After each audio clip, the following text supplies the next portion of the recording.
በዛሬው የዜናና የመረጃ ጊዜያችን በርከት ያሉ ዝርዝር መረጃዎችን ይዘናል። ወደ መረጃዎቹ ከማለፋችን በፊት ግን በአሜሪካን ሀገር ጠጠር መጣያ እስኪጠፋ ድረስ ትውልደ አሜሪካውያን በሙሉ ከዳር ዳር ተጠራርተው የአይሲ ፖሊሶችን ሲቃወሙ የዋሉበትን ቪዲዮ ይዘነዋል። መታየት ያለበት ነው። እጅግ በጣም አሜሪካ እንዲናት እንዴት ላላችሁ ህዝቡስ እንዴት በዚህ ደረጃ ነቅሎ እንደወጣ እጅግ የሚገርም ሰላማዊ ሰልፍ ነበር የተደረገው። እሱን ቪዲዮ በዝርዝር ልናሳያችሁ ነው።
Minneapolis with thousands of people marching to the Target Center because we want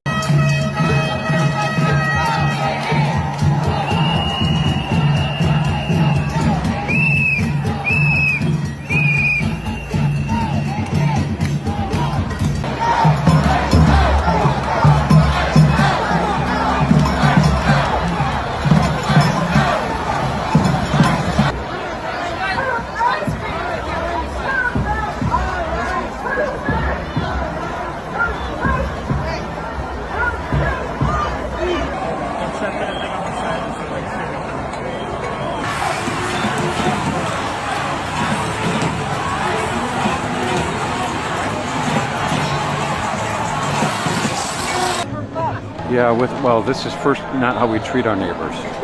The inhumanity of this Trump administration is just beyond the pale. We are better than this. Children are terrified. Families are afraid to send their kids to schools. This is not about immigration. This is about intimidation. It's not about restoring law and order. It's about terrorizing communities that Donald Trump doesn't like.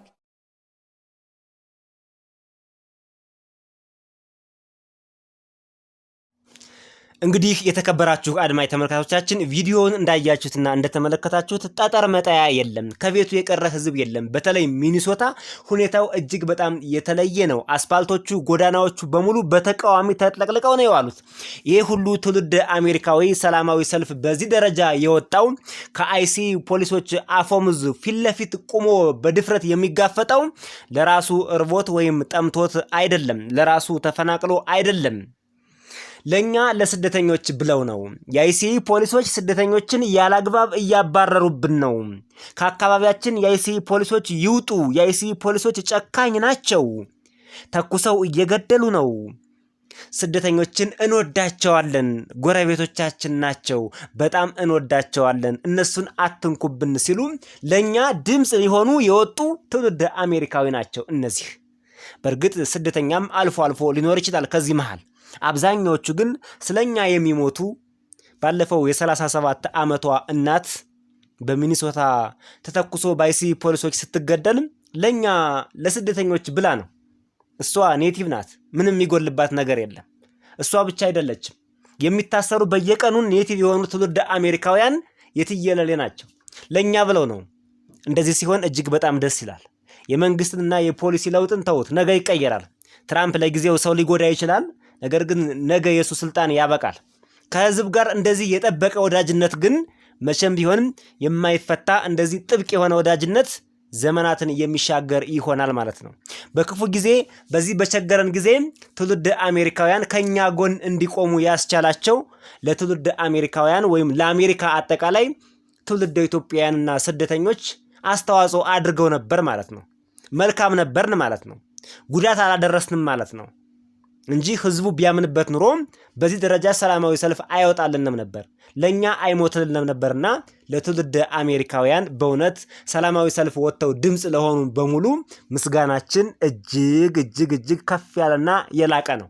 አሁን ወደ ዝርዝር ዜናዎቻችን አልፈናል። ሰላም ጤና ይስጥልን። የኢትዮ ቨርቴክስ ሚዲያ ተከታታዮች እንደምን አላችሁ? እንደምን ቆያችሁ? ኑሯችሁ፣ ስራችሁ፣ ቢዝነሳችሁ፣ ህይወታችሁ፣ ቤተሰቦቻችሁ፣ ጓደኞቻችሁ፣ አጠቃላይ ህይወታችሁ በአንድም በሌላ መልኩ ከአሜሪካ ጋር የሚገናኝና ይገናኛል ብላችሁ የምታስቡ ሁሉ ይህ ዜናና መረጃ በልዩነት ለእናንተ የቀረበ ነው። በዛሬው የዜናና የመረጃ ጊዜ በከባድ ወንጀል የተጠረጠሩ የደርግ ባለስልጣናት ወደ ኋላ 35 ዓመት መልሶ ማጣራት ተደርጎ እንዲሁም የኢህአዴግ ባለስልጣናት ወደ ኋላ 30 ዓመት ማጣራት ተደርጎ እና በቅርቡ የብልጽግና ባለስልጣናት በነበሩ አሁን ተቃዋሚ የሆኑ በአሜሪካ በሚኖሩ ትውልደ ኢትዮጵያውያን ላይ ግሪን ካርዳቸውና ዜግነታቸው እንዲነጠቅ አስቸኳይ ትዕዛዝ ወጣ። ዝርዝሩን ትሰሙታላችሁ። መደመጥ ያለበት ሰበር፣ አስቸኳይ፣ አንገብጋቢ ከሌሎች ትውልደ ኢትዮጵያውያን ጋርም የሚገናኝ መረጃ ሆኖ ወጥቷል። ከሀበሻ ጠበቆች የተላለፈ ሰበር አስደሳች ዜናም ተሰምቷል። እጅግ በጣም አስደሳች ዜና ነው። እሱም ቲፒኤስ ላይ ላላችሁ ነው። የአሜሪካ ህልማችሁ እውን ሊሆን ነው። ወደ ኢትዮጵያ ትባረራላችሁ ብትባሉም ግን አሁን ግን የተሰማው መረጃ ሌላ ነው። ዝርዝሩን ትሰሙታላችሁ። አሁንም ከሀበሻ ጠበቆች የተላለፈ ሌላ መልእክት አለ። አሜሪካን ሀገር በዌልካም ኮርፐስ ፕሮግራም ያላችሁና አሁን አሜሪካ ውስጥ የምትገኙ ለእናንተ ደግሞ ጥብቅ መልእክት ተላልፏል። ዝርዝሩን አብረን እንከታተለው። እናንተ የዩቲዩብ ቻናሉን ሰብስክራይብ እያደረጋችሁ ግቡ። ወደ ቀዳሚው መረጃ ስናልፍ የተከበራችሁ አድማጭ ተመልካቾቻችን እጅግ በጣም አስገራሚ ዜና ነው የወጣው። የአሜሪካ መንግስት በኢትዮጵያ ውስጥ የደርግ ባለስልጣን በነበሩ የኢህአዴግ ባለስልጣን በነበሩና በቅርቡ ደግሞ የብልጽግና ባለስልጣን ሆነው በኋላ ደግሞ ተቃዋሚ ሆነው ወደ አሜሪካን ሀገር የገቡትን ወደ ኋላ የረጅም ጊዜ ታሪካቸውን በመመርመር ወንጀለኛ ናቸው፣ የሰብአዊ መብት ጥሰት ፈጽመዋል፣ ወንጀላቸውን ሳይናገሩ ዜግነት ተቀብለዋል፣ አጠቃላይ ዜግነታቸው የተጭበረበረ ነው፣ ስም ቅያሪም ያደረገ አለ። በእነዚህና በመሳሰሉት ከባድ ወንጀል በመክሰስ በርካታ ትውልደ ኢትዮጵያውያን ዜግነታቸውን መሰረዙን አስታውቋል። ወደፊትም ዜግነታቸው የሚሰረዙትን ዝርዝርም በእጁ ይዟል ዲፓርትመንት ኦፍ ሆምላንድ ሴኩሪቲ። በቅርብ ጊዜ በደርግ ዘመነ መንግስት በቀይ ሽብር ወንጀል የተሳተፉ በርካታ ትውልደ ኢትዮጵያውያን በአሜሪካ ውስጥ በቁጥጥር ስር ውለዋል ይለናል ዘገባው።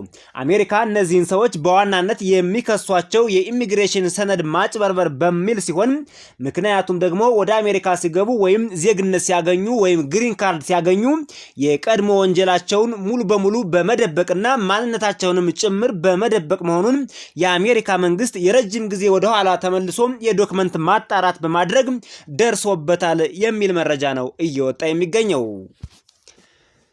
በደርግ ዘመነ መንግስት በቀይ ሽብር ወንጀል ሲሳተፉ የነበሩ የማረሚያ ቤት አመራሮች፣ ፖሊሶች እንዲሁም ባለስልጣናት ጭምር ከአሜሪካን ሀገር ዜግነታቸው ተነጥቆ ወደ ኢትዮጵያ ዲፖርት እንዲሆኑ ተወስኖባቸዋል ተብሏል። በኢህአዴግ ዘመነ መንግስት ያሉትም በርካታ ትውልደ ኢትዮጵያውያን የዚህ ወንጀል ሰለባ መሆናቸውን ተከትሎ ምርመራው ተደርጎ ማጣራት ከተደረገ በኋላ በርካቶች እንዲታሰሩና ዲፖርት እንዲደረጉ ተወስነዋል የሚል መረጃ ነው የወጣው። በደርግ ዘመነ መንግስት የቀይ ሽብር አመራር የነበሩ እንዲሁም በማረሚያ ቤቶች ቶርች ሲያደርጉ፣ ሲያሰቃዩ፣ ሲገርፉና ሲገድሉ የነበሩ የደርግ ባለስልጣናት በሙሉ ዶክመንታቸው ወደ ኋላ እየተገመገመና እየታየ ወይም መልሶ ማጣራት እየተደረገበት የበርካታ ትውልደ ኢትዮጵያውያን ዜግነት እና ግሪን ካርድም ጭምር በዚህ በአሜሪካን ሀገር እየተነጠቀ መሆኑ ተሰምቷል። በርከት ያለ ቁጥር ያላቸው ትውልደ ኢትዮጵያውያንም ለዚህ ሰለባ ሆነዋል ነው የተባሉት።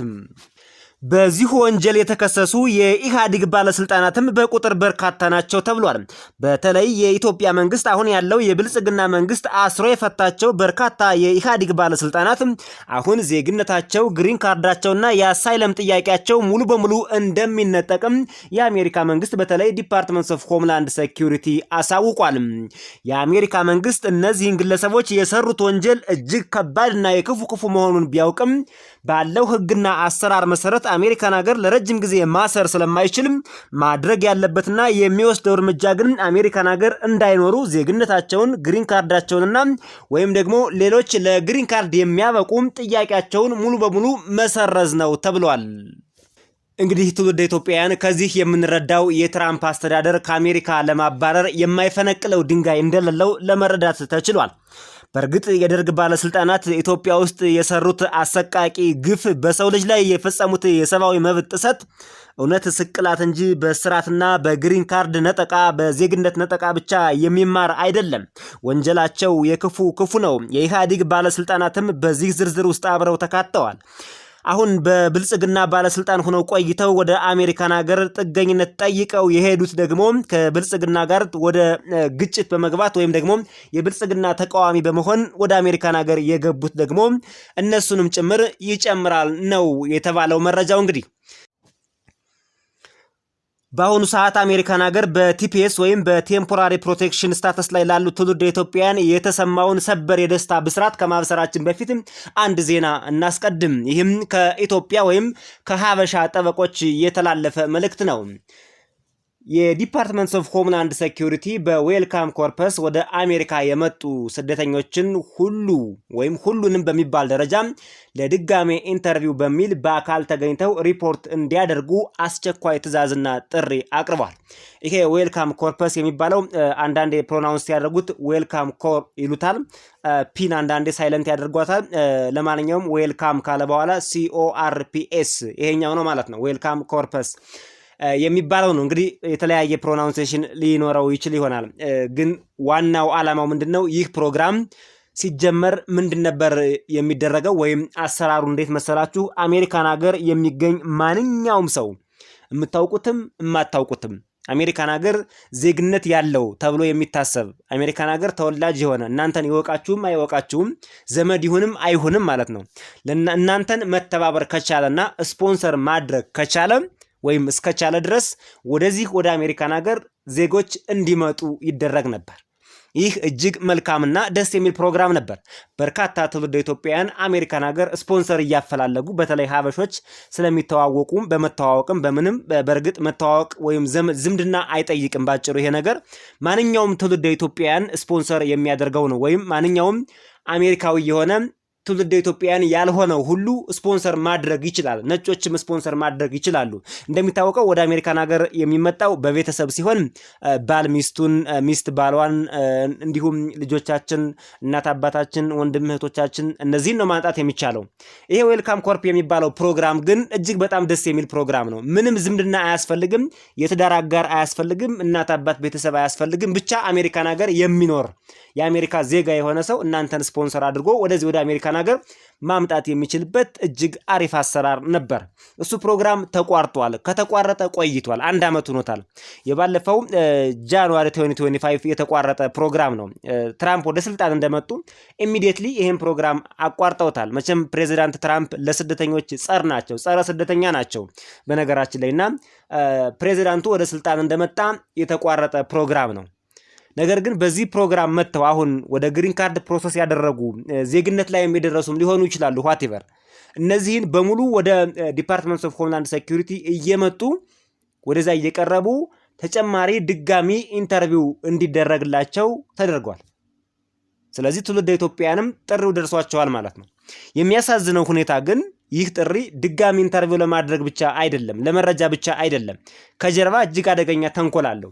ይህ ጥሪ የደረሳቸውን በተለይ በሚኒሶታ የሚኖሩትን ለኢንተርቪው ሲገኙ እዛው ኢንተርቪው የሚሰጡበት ቦታ ላይ የአይሲኢ ፖሊሶች ኢሚዲየትሊ መጥተው አስረዋቸዋል። አስቡት እንግዲህ ኢንተርቪው ላይ እንዳሉ ለኢንተርቪው ትፈለጋላችሁ ካሉ በኋላ ማለት ነው። የአይሲኢ ፖሊሶች የማያደርጉት ነገር የለም። ህፃን ልጅ ሲያስሩ አይታቸዋል። የ5 ዓመት ህፃን ልጅ ምንም መናገር እንኳን በወጉ ክፉና ደጉን የማይለይ የ5 ዓመት ህፃን ልጅ መታሰር ማለት ምን ማለት እንደሆነ የማያውቅ የ5 ዓመት ህፃን ልጅ አስረዋል። አንድ ብቻ ይምሰላችሁ ያሰሩት 5 ህፃናት ናቸው በአንድ ትምህርት ቤት የታሰሩት። አይታቸዋል። በበረዶ ራቁቱን ምንም ሳይለብስ በፓንት ብቻ እያሰቃዩ በባዶ እግሩ ሲወስዱት አይታቸዋል። ስለዚህ የአይሲኢ ፖሊሶች በጣም የግፍ ነው የሚሰሩት። ለኢንተርቪው የቀረበን ሰው ኢንተርቪው ላይ እንዳለ አታለው እንደመያዝ አይነት ነገር ነው እያደረጉ የሚገኙትና በዚህ ፕሮግራም ያሉት የዚህ ተጠቂ ሆነዋልና የሀበሻ ጠበቆች እዚህ አሜሪካን ሀገር የሚኖሩ ትውልደ ኢትዮጵያውያን የሆኑ የሀበሻ ጠበቆች ያስተላለፉት መልእክት ምንድነው? ከዲፓርትመንት ኦፍ ሆምላንድ ሴኩሪቲ መግለጫ እንደተመለከትነው ይላል ይህ ድጋሚ የመመልከት ሂደት በሁሉም ስቴቶች እንደሚቀጥል በይፋ ወጥቷል። አሁን በብዛት በሚኒሶታ ላይ ትኩረት ያደረገ ቢሆንም ሁሉንም የአሜሪካ ስቴቶች ያዳርሳል ተብሏል። ይህ የደረሳቸው ካለ ጠበቃ በኢንተርቪው ላይ ካለ ጠበቃ ይህ የደረሳችሁ ወይም በዚህ ጥሪ የተካተታችሁ ትውልደ ኢትዮጵያውያን በሙሉ ካለ ጠበቃ በኢንተርቪው ላይ እንዳትሄዱ ወይም እንዳትሳተፉ ሲል የሀበሻ ጠበቃ የሆነው ጠበቃ ሙሉ ዓለም መልእክቱን አስተላልፏል። ከመሄዳችሁ በፊትም ጠበቆቻችሁን ብታማክሩ እጅግ በጣም መልካም ነው ይላል። ምክንያቱም እናንተን አንደኛ ያለ ሁኔታውና ያለ አግባቡ ሊያስሯችሁ ይችላሉ። ማሰር ብቻም ሳይሆን ከስቴት ውጭ ወዳለ ሌላ እስር ቤት ሊወስዷችሁ ይችላሉ። ከእናንተ ስቴት ውጭ ወዳለ ሌላ እስር ቤት ወስደው ሊያስሯችሁ ይችላሉ ነው የሚሉን ጠበቃውና በዚህ ፕሮግራም ላይ ያላችሁ መጥሪያ የደረሳችሁ ወይም ጥሪ የደረሳችሁ ለኢንተርቪው ትፈለጋላችሁ የተባላችሁ ትውልደ ኢትዮጵያውያን በሙሉ ያገኛችሁትን ጠበቃ ተጠቀሙ። እንግዲህ ከቻላችሁ ጠበቃ ሙሉ ዓለምን ካገኛችሁት በጣም መልካም ነው። እሱን ማግኘት ማትችሉ ሁሉም ሰው እሱን ላያገኝ ይችላልና በእርግጥ በብዙ ቦታ ጠበቃ ሙሉ ዓለም ስልክም አስቀምጧል። በብዙ ስቴቶች ላይ አቫይሌብል የሚሆንበት ሁኔታ አለ። እንደው እሱን ማታገኙ ከሆነ ማትችሉ ከሆነ በማንኛውም አጋጣሚ ግን ያለ ጠበቃ አትሂዱ ነው ያሉት። ጠበቃው ወደ እኔ ብቻ ኑ አላሉም። ያለ ጠበቃ አትሂዱ፣ ጠበቃ ይዛችሁ ሂዱ የሚል አዲስ መልእክት ተላልፈዋልና በተለይ ለዚህ ብቻ አይደለም ትውልደ ኢትዮጵያውያን እዚህ ኢሚግሬሽን ጋር በተያያዙ ጉዳዮች ላይ የሀበሻ ጠበቆችን አፈላልጋችሁ ብትይዙ መልካም ነው። አይጨክኑባችሁም። እንደ ነጮቹ ጠበቃ አይሸጉዷችሁም። ብዙ ገንዘብ አይጠይቋችሁም። ከሀበሻ ጠበቃ ጋር ማውራትና ከነጭ ጠበቃ ጋር ማውራት እጅግ በጣም የተለያየ ነው። የሚገናኝ ነገር የለውም። በነገራችን ላይ ሁሉን ነገር ግልጽ ሆኖ ለማውራት በኢትዮጵያዊነት ሞራል ለመነጋገር ስለ ሁሉም ነገር የሀበሻ ጠበቃን የመሰለ ነገር የለምና ኢሚግሬሽን ላይ ጠበቅ ያለ ኬዝ ያላችሁ የሀበሻ ጠበቃዎችን በአስቸኳይ እንድትይዙ እኛም መልእክት ለማስተላለፍ በዚሁ አጋጣሚ እንወዳለን። ወደ ቀጣዩ የብስራት ዜና ነው የምናልፈው። ቀጣዩ እጅግ በጣም ደስ የሚል ነው ለትውልደ ኢትዮጵያውያን እዚህ አሜሪካን ሀገር ለሚኖሩ። አሜሪካ ትንሽ ፍትፍቱን አሳይታ እንደገና ወደ ኩበቱ ልትመልሳቸው ነበር። አሁን ግን እጅግ ደስ የሚል ነገር ነው እየተሰማ የሚገኘው በተለይ ቲፒኤስ ላይ ለሚገኙ ትውልደ ኢትዮጵያውያን በብዛት እንግዲህ 5000 ይደርሳሉ ተብሎ ይገመታል ብዛታቸው። አሁን የመጪው የካቲት 13 ከአሜሪካ እንዲወጡ የአሜሪካ መንግስት ወስኗል። ከአሜሪካ ውጡ። አሁን ደግሞ የሚከፈለውን ዶላር ክሪስቲን ኖኤም የዲፓርትመንት ኦፍ ሆምላንድ ሴኩሪቲ ኃላፊ የሆነችው ጨምራል ላይ ዶላሩን $1000 ነበር $2600 አድርገዋል። ዘን የአየር ትኬት ይቆረጥላቸዋል። ወደፊት ወደ አሜሪካ የሚመጡበት መንገድ ደግሞ ሊመቻች ይችላል የሚል ፍንጭ ነው ክሪስቲን ኖኤም የሰጠችው ወይም ዲፓርትመንት ኦፍ ሆምላንድ ሴኩሪቲ የሰጠው። ነገር ግን ይሄ ምንም የሚጠቅም ነገር አይደለም። $2500 ወይም $2600 ምንም የሚጠቅም ነገር ስላልሆነ ለትውልደ ኢትዮጵያውያን እዚሁ አሜሪካን ሀገር መጥተዋል። የመጡበትን ዓላማ አሳክተው መመለስ ይፈልጋሉ። የሚረዱት ቤተሰብ አላቸው። እጅግ በጣም የሚያሳዝኑ አሉ። በነገራችን ላይ እዚህ ቲፒኤስ ፕሮግራም ላይ ያሉ ኦቨር የሚሰሩ አሉ። የታክሲ ሹፌር ሆነው ልጅ የሚያስተምሩ አሉ። ትልልቅ ትምህርት ቤት ልጆቻቸውን የሚያስተምሩ አሉ። በጣም እጅግ የሚገርም ህይወት ውስጥ ነው ያሉትና እነዚህን ከአሜሪካን ሀገር ውስጥ ሳያስቡት ሳይዘጋጁበት በዚህ ደረጃ ማውጣት ማለት እጅግ አስቸጋሪ ነበር። በርካታ ትውልደ ኢትዮጵያውያን እያዘኑ ነበር። አሁን ግን የተሰማው መልካም ዜና ነው። ሙሉውን ሳልቆራረጥ መልካም ዜናውን ላንብብላችሁ። የፕሬዚዳንት ትራምፕ አስተዳደር ከ5000 በላይ ለሚሆኑ ኢትዮጵያውያን ስደተኞች የተሰጠውን ጊዜያዊ ጥበቃ ወይም ቲፒኤስ ይባላል በእንግሊዝኛው ቴምፖራሪ ፕሮቴክሽን ስታተስ ይባላል ለማቋረጥ የወሰነውን ውሳኔ ለመቃወም ይላል ትናንት በጥር 22 ቀን 2026 በቦስተን የፌዴራል ፍርድ ቤት ታላቅ ክስ ተመስርቷል ይላል። ክስ መመስረቱ ብቻ አይደለም ፍንጭና ፍሬ ነገር ስለተሰጠ ነው እዚህ ጋር። ይህ የትራምፕ አስተዳደር ውሳኔ ተግባራዊ ከሆነ በሚቀጥለው የካቲት አጋማሽ ኢትዮጵያውያን ስደተኞች ግጭትና የሰብአዊ መብት ጥሰት ወደሚታይበት ሀገራቸው እንደሚመለሱ ሊደረግ ይችላል ተብሏል ይላል። ይሄ እንግዲህ በቀጥታ የወጣውን ዘገባ ነው የምናቀርብላችሁ። ከሳሾቹን ስንመለከት እጅግ በጣም ጠንካራ የሆነ አንድ ግሩፕ አለ። በነገራችን ላይ አፍሪካ ኮሚኒቲ ቱጌዘር ይባላል። በጣም የሚገርሙ ናቸው። የፌስቡክ ፔጅም አላቸው፣ እየገባችሁ ማየት ትችላላችሁ። የሚገርመው ሁኔታ አፍሪካ ኮሚኒቲ ቱጌዘር የሚባለውን የሚመራው ትውልደ ኢትዮጵያዊ ነው። ደስ በሚል ሁኔታ ማለት ነው። የብዙ ሀገር ቲፒኤሶችን አቋርጠዋል ከአፍሪካ ውስጥ ማለት ነው። የተቋረጠውን እንዲመለስ አድርገዋል ማለታችን ነው። አፍሪካ ኮሚኒቲ ቱጌዘር የተባለ ድርጅትና 3 የቲፒኤስ ተጠቃሚ ትውልደ ኢትዮጵያውያን እዚህ አሜሪካን ሀገር ውስጥ ሆነው ቲፒኤስ የተቋረጠባቸው ትውልደ ኢትዮጵያውያን እነዚህ አንድ ላይ በመተባበር የአሜሪካ የሀገር ውስጥ የደህንነት መምሪያ መስሪያ ቤትን ወይም ዲፓርትመንትስ ኦፍ ሆምላንድ ሴኩሪቲ የሚባለውን በነ ክሪስቲ ኖኤም የሚመራውን ማለት ነው ተግባራዊ ይሆናል የተባለውን የጥበቃ ስረዛ ውሳኔ ያሳለፈው ወይም የወሰነው በህገወጥ መንገድ ነው ሲሉ ክሱን አቅርበዋል ይላል። ክሱን አቅርበዋል። ውሳኔው የፌዴራል ህግን የሚጥስና በአሜሪካ ህይወታቸውን የገነቡ ከ5000 በላይ በሚሆኑ ትውልደ ኢትዮጵያውያን እና ቤተሰቦቻቸው ላይ ከፍተኛ አደጋ እየደቀነ ነው ሲሉ ክሱን አዘጋጅተው አቅርበዋል። በኢትዮጵያ ያለው ሰብአዊ መብትና የደህንነት ሁኔታ የፍሪደም ሃውስ የ2025 የዓለም ነጻነት ሪፖርት እንደሚያሳየው ኢትዮጵያ በፖለቲካዊ መብቶችና በሲቪል ነጻነቶች ላይ ባሉ ከባድ ገደቦች ምክንያት ከ100 ነጥብ እስከ 18 ብቻ በማግኘት ነጻ ያልሆነች ሀገር ተብላ ተፈርጃለች። ይሄ ነው ትልቁ መከራከሪያ፣ ትልቁ የሚያዋጣው ነገር ይሄ ነው። ፍሪደም ሃውስ የሚባል አንድ ድርጅት አለ። እሱ ባወጣው መረጃ መሰረት ኢትዮጵያ ላይ አሁን ያለውን ችግር በሚገባ ተንትኖ አውጥቶታል፣ ነጥብ ሰጥቷል ማለት ነው። ስለዚህ ኢትዮጵያ ለቲፒኤስ ኢሊጂብል ናት፣ ክራይቴሪያውን ታሟላለች ተብሏል። በተጨማሪም ሌላ ማስረጃ አለ። የአሜሪካ የውጭ ጉዳይ መስሪያ ቤት በ2024 የሰብአዊ መብቶች ሪፖርት አውጥቶ ነበር። ትልቅ ሪፖርት ነው ያወጣው። በኢትዮጵያ የተለያዩ አካባቢዎች ቀጣይነት ያለው ግጭትና የሰብአዊ መብት ጥሰቶች መኖራቸውን ያመላክታል። በአማራና በኦሮሚያ ክልሎች በመንግስት ኃይሎችና በትጥቅ አንጃዎች መካከል የሚደረጉ ግጭቶች ለሰላማዊ ሰዎች ሞት፣ ለከፍተኛ መፈናቀልና ለከባድ በደሎች ምክንያት መሆናቸው ተገልጿል ይላል። ያው በእያንዳንዱ ሀገር ችግር አለ። በነገራችን ላይ የሰብአዊ መብት ጥሰት አለ። በኢትዮጵያ ብቻ ግን መፍረድ የለብንም። እዚህ ላይ የኢትዮጵያን አሁን ያለውን ሁኔታ ብቻ መኮንን የለብንም። ይሄ በሁሉም ሀገር አለ። አሜሪካን ሀገርም እያየን ነው። በአደባባይ ነጯን የ37 ዓመት እናት ትውልደ አሜሪካዊ የሆነችውን በሚኒሶታ ተኩሰው ሲገሏት አደባባይ ላይ በካሜራ እየታየ አይተናልና ይሄ የሰብአዊ መብት ጥሰት ያው ያለ ነው፣ በየሁሉም አካባቢ አለ ለማለት ነው። ለማንኛውም ግን የኢትዮጵያን ቲፒኤስን ለማስመለስ ግን ጠቅሞናል ነው ሪፖርቱ። ከህግ ውጭ የሆኑ ግድያዎች፣ የዘፈቀደ እስራትና በነጻነት የመናገር መብት ላይ የተጣሉ ገደቦች ሀገሪቱን አስጊ ሁኔታ ውስጥ መክተቱን ጠቅሷል ይላል።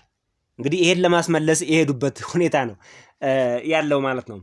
በጉዳዩ ላይ የቀረቡ የህግ ክርክሮች ከሳሾቹን የወከሉት የህግ ባለሙያዎቹ እና የሀገር ውስጥ የደህንነት መስሪያ ቤት የሚባለውን ሲከሱ የቲፒኤስ ጥበቃን ከማቋረጡ በፊት ማድረግ የሚገባውን ዝርዝር ዳሰሳና ማድረግ የሚገባውን ነገር በሙሉ ሳያደርግ ውሳኔውን አሳልፏል ሲሉ ከሰውታል። ዲፓርትመንትስ ኦፍ ሆምላንድ ሴኩሪቲ ማለት ነው። በኢትዮጵያ ያለውን ተጨባጭ አደጋ መሰረት ያላደረገ ውሳኔ መሆኑንም እና አድሏዊነት የተሞላበት ውሳኔ መሆኑንም አስረግጠው ተናግረዋል። የአፍሪካ ኮሚኒቲ ቱጌዘር ዋና ዳይሬክተር በጣም ደስ በሚል ሁኔታ ትውልደ ኢትዮጵያዊ ነው፣ አቶ አማሃ ካሳ በሰጡት ቃል መሰረት ፍትሃዊና የተሟላ ግምገማ ቢደረግ ኑሮ ግጭትና የመብት ጥሰት በከፍተኛ ሁኔታ በሚታይባት ኢትዮጵያ ያለውን ወቅታዊ እውነታ ባንጸባረቀ ነበር ሲሉ ተናግረዋል። ቃል በቃል እንግዲህ የተናገሩት ነው። አቶ አምሃ ካሳ የሚባሉት የአፍሪካ ኮሚኒቲ ቱጌዘር ዋና ዳይሬክተር ናቸው። እዚህ አሜሪካን ሀገር ነው የሚኖሩት። የቲፒኤስ አስፈላጊነትና ተያያዥ ጉዳዮች በዝርዝር ቀርበዋል። ቲፒኤስ በአሜሪካ ኮንግረስ የተቋቋመ የሰብአዊ ድጋፍ ጥበቃ ነው። በኮንግረስ ደረጃ ተቋቁሞ የወጣ ነው። የትውልድ ሀገራቸው በጦርነት በተፈጥሮ አደጋ በጦርነት ብቻ አይደለም፣ በተፈጥሮ አደጋ ወይም በሌሎች አስቸጋሪ ሁኔታዎች ምክንያት ለመመለስ አደገኛ በሚሆንበት ጊዜ ስደተኞች ከሀገር እንዳይባረሩና የሥራ ፍቃድ እንዳያገኙ የሚያስችል ነው ይላል። አዎ በተለይ አሁን እዚህ ቲፒኤስ ውስጥ ያሉት ትውልደ ኢትዮጵያውያን ወደ ሀገራቸው ቢመለሱ ችግር ይገጥማቸዋል ተብሎ ይታሰባል። እንግዲህ ኢትዮጵያ በሰሜኑ ጦርነት ምክንያት ከ2022 የቲፒኤስ ተጠቃሚ ሁና ተፈርጃለች። በሀገሪቱ ባለው አለመረጋጋት ምክንያት በ2024 እንዲራዘምላት በይፋ ተፈቅዶ ተራዝሞ ነበር። አሁን ነው የተቋረጠው። ፍርድ ቤቱ ይህን ስረዛ የሚያግድ ትዕዛዝ አልሰጠም። ፍርድ ቤት ምንም ትዕዛዝ አልሰጠም። ኢትዮጵያውያንን የቲፒኤስ ተጠቃሚዎች ህጋዊ የመኖሪያና የሥራ ፍቃዳቸውን ሊያጡ ይችላሉ። ይህም ቤተሰቦችን ከመበተኑ ባሻገር በአሜሪካ ውስጥ ስር የሰደዱ ማህበረሰቦችን ለአደጋ እንደሚያጋልጥ ተሟጋቾቹ በይፋ በመዝገብ አስፍረው ተሟግተዋል። ይህ ክስ የትራምፕ አስተዳደር እንደ ደቡብ ሱዳን፣ ኔፓል፣ ሄይቲ እና ቬንዙዌላ ባሉ ሀገራት ላይ የወሰደውን ተመሳሳይ የቲፒኤስ ስረዛ ውሳኔ ለመቃወም ከሚደረጉ ሰፋ ያሉ የህግ ትግሎች አንዱ አካል ተደርጎ ተወስዷል። የደቡብ ሱዳን በነገራችን ላይ ተስተካክሎላቸዋል። እንዳሁኑ ኮምፕሌን አቅርበው ተስተካክሏል ማለት ነው። በዚህ መልክ ነው እንግዲህ የትውልደ ኢትዮጵያውያን ክስ የቀረበው። የክሱ ሰነድ እንደሚያሳየው በአሁኑ ወቅት 5000 የሚሆኑ ትውልደ ኢትዮጵያውያን በዚህ በቴምፖራሪ ፕሮቴክትድ ስታተስ ላይ ይገኛሉ ነው የሚለው እና ፍርድ ቤቱ መቼ ይወስናል? በቅርብ ውሳኔውን እንደሚያሳውቅ ያለው ፍንጭ ምናልባት ቲፒኤስን እንኳን ሙሉ በሙሉ ለብዙ ጊዜ ባያስቀጥለውም ለአንድ ፌዝ ወይም ለአንድ ተርም እንደሚያራዝመው ግን እርግጠኛ መሆን ተችሏል። ቢያንስ ተጨማሪ 6 ወር ሊሰጥ ይችላል። ከዚህ በፊት 8 ወር 1 ዓመትም አራዝሟል። ተጨማሪ 4 ወር ትውልደ ኢትዮጵያውያን ሊያገኙ ይችላሉ። ይሄም ጥሩ አጋጣሚ ነው። የተለያየ ስታተስ ያላቸው አሉ። በነገራችን ላይ ሁሉም ቲፒኤስ ያሉት 5000ዎቹ ሁሉም የሚባረሩ አይደሉምና ለግሪን ካርድ አመልክተው ከዛሬ ነገ ብዙ ነገር የሚጠብቁ አሉ።